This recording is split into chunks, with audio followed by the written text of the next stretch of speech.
Hello!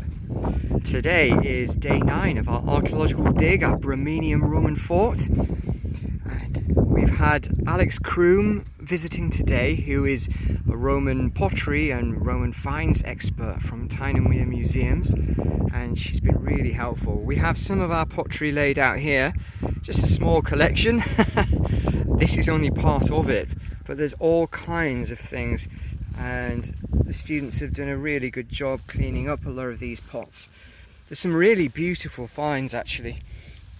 I don't know if you can see pots like this, which I think is absolutely lovely, and that is can you see the sparkle in that? It's almost like gold, but it's not, it's mica. So this pottery is it's got a kind of roulette pattern on it, and it's almost glittery. It's difficult to see in this light, but what it is, it's mica dusting. So it would have been quite high status. I can't imagine anyone at the fort other than the prefect of the fort, that's the commanding officer, having this kind of pottery. Very smart. So it's been absolutely terrific, and we'll walk around the trenches now and have a look, see what we've got today. Alex Croom from Tyne Wear Museums giving a talk on pottery.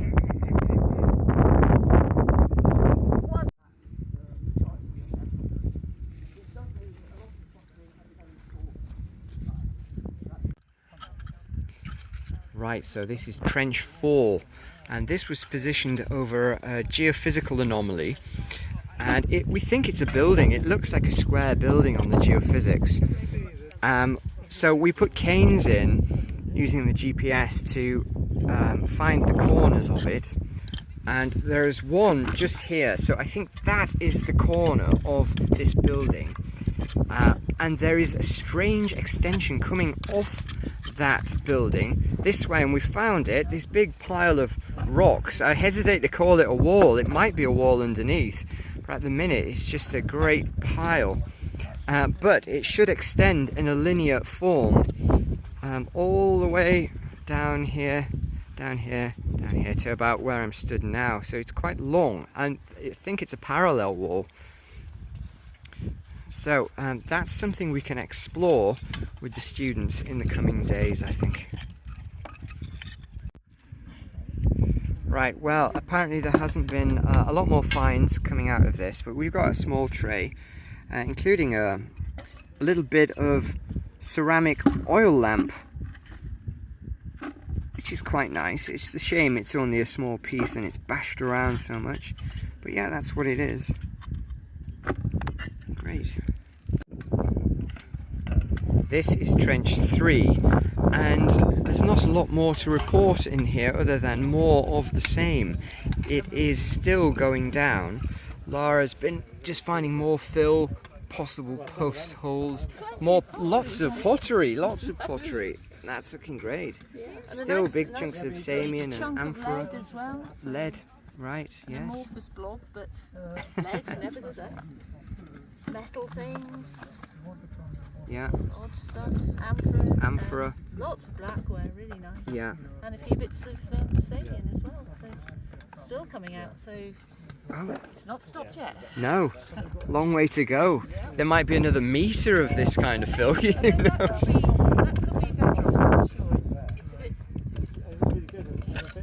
Yeah. So, Well, just keep going. yeah. Keep going.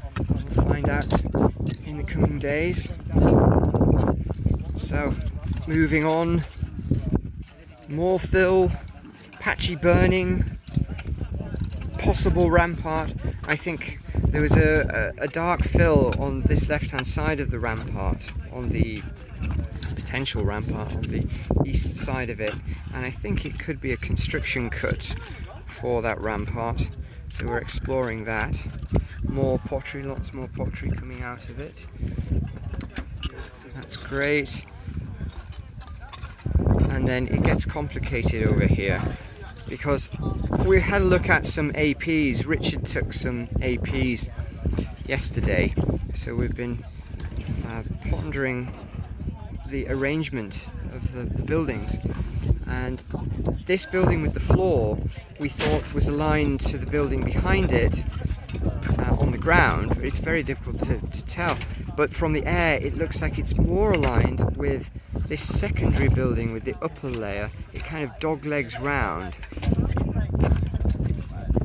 and there's a return that Barbara's been digging that matches with the front of the building. So it's difficult to work out the sequencing. I think it probably started life as a contemporary building with the one behind it in this row, extending from the road surface, which is coming up pretty well now. Over here.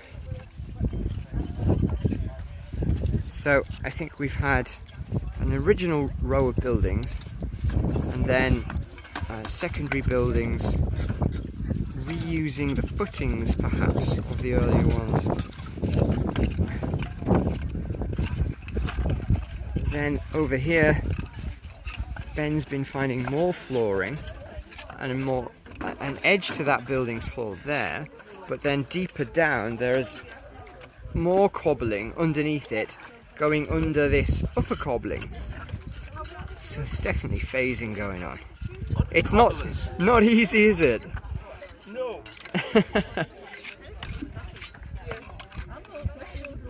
And then there's more work going on over there.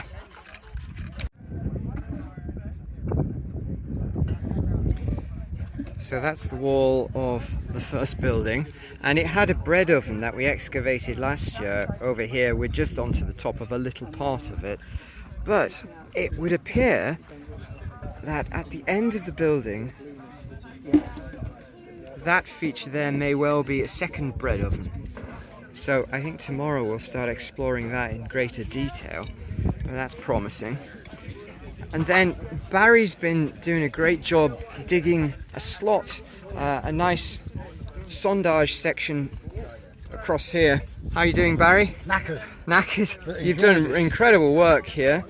And in the trench, you can see in the section all the layering in there, and it looks like stacked turf, which is really interesting. So either they've been leveling up, they've been putting in turf to build the ground up in this area, or it's some kind of bank that would go with another annex, another rampart. So that's really interesting. Now it seems that the building over here is cutting through, I gather, cutting through that turf. So that turf might be early, or earlier at least.